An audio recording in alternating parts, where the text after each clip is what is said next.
Selamat pagi, salam sehat sekalian, salam hormat teman media. Terima kasih kehadirannya di bulan suci Ramadan ini. Saya ingin menyampaikan rilis terkait dengan perkembangan penanganan perkara dugaan tindak pidana korupsi dalam penyaluran dana hibah ke pondok pesantren. Kami memang tentu dalam hal ini mengucapkan terima kasih pada seluruh elemen masyarakat Banten yang sudah memberikan informasi, dukungan maupun juga support pada kami sehingga kami bisa bekerja lebih cepat dari yang kita harapkan dan tentu saja bisa membawa hasil yang maksimal. Pada sore kemarin kami sudah menetapkan tersangka dan sudah menahan tersangka IS dalam dugaan tindak pidana korupsi penyaluran dana hibah ke pondok pesantren di Banten ini. Itu yang saya sampaikan pada kesempatan ini. Pak, itu dana hibah anggaran 2020 yang dilaporkan kalau nggak salah tahun 2020. Pada awalnya sih kami memang dapat laporan dari dua. Pertama, Pak Gubernur sering melapor pada kami. Kedua, dari salah satu elemen masyarakat dari NGO yang sudah menyampaikan pada kami. Saya sudah pelajari seluruhnya dan tim sebenarnya sudah bekerja sudah jauh-jauh hari. Karena kami sudah monitor bagaimana perkembangan ataupun bagaimana kemudian implementasi di lapangan terkait dengan dana hibah ini.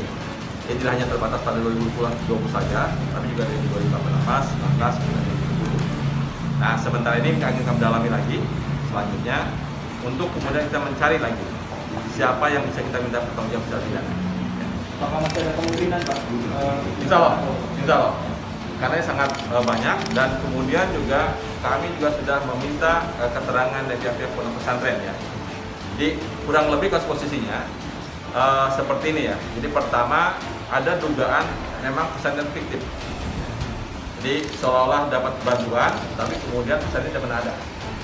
Yang kedua modusnya yaitu memang penyalurannya itu melalui rekening, tapi begitu kemudian sudah sampai di cair, sudah kemudian masuk ke rekening pondok pesantren yang dimaksud, tapi kemudian diminta kembali, dipotong kembali.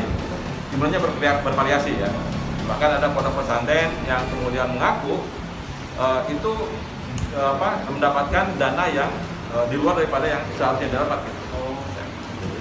Jadi misalnya saya menerima itu ke rekening saya, kemudian dicairkan, serahkan lagi ke yang bersangkutan, yang bersangkutan. Sudah kami telah tersangka kemarin. Nominalnya berapa? Kenapa? Nominal potongannya? Bervariasi. Ada yang 20 juta, ada yang 15 juta, dan seterusnya. Padahal kan pondok pesantren itu mendapat bantuan melalui 40 jutaan. Jadi setengahnya. Bahkan mereka yang awalnya mencanangkan misalnya perbaikan dari pesantren, kegiatan pesantren tidak bisa terlaksana karena dananya kemudian disunat oleh oknum yang bertanggung. Jadi totalnya berapa, Pak? Saat ini masih dalam perhitungan Jadi kami belum bisa menyampaikan dalam tulis ini. Tapi kami dari tim penyidik sudah menemukan 2 alat bukti yang cukup untuk menetapkan tersangka dan minta pertanggungjawaban pidana dalam perkara ini. Kalau jumlah pesantren fiktifnya sudah Masih ada identifikasi terus. Sekarang terus kita pemanggilan oleh tim khusus dan intelijen. Ini kerja gabungan antara intelijen dan khusus untuk kemudian kami akan melakukan penanganan secara komprehensif. Kalau di sini perannya apa, Pak? Ya itu tadi, memotong, saya tidak akan menyampaikan jabatan yang bersangkutan, tapi yang bersangkutan itu memang mengakui dan kemudian alat-alat bukti yang cukup memotong Jadi menjanjikan sama mereka, misalnya pesantrennya A, B, C dapat bantuan, tapi kemudian balik ke saya sekian persen. Sudah janjikan seperti itu. ASN juga enggak, Pak? Nanti kita lihat dapat yang kemana. Jumlah ponpes yang mengaku dukung Masih kami investigasi lebih lanjut. Kalau ini masih jalan setengah jalan Kalau peran dari KPSP sendiri bagaimana, Dr. Adi, Pak?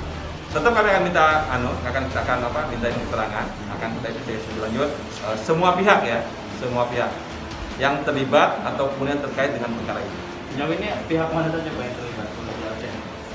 Saya belum berani ini. Nanti tim penyidik akan mendalami.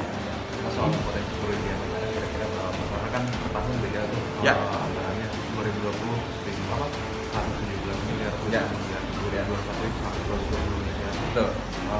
Potensi kerugiannya untuk tentu kami akan hitung lagi nanti. Memang dari data yang kami punya, teman-teman Indah dan Khusus dari tim penyidik dapatkan setiap tahun bertambah jumlah anggarannya yang disalurkan oleh pemerintah provinsi. Dan tentu kami menginginkan bahwa ini kan masalah umat, masalah pesantren apalagi yang sangat sensitif di Banten ini. Karena ini termasuk provinsi yang agamis, yang religius. Makanya kami bersungguh-sungguh bersius mengenai perkara ini.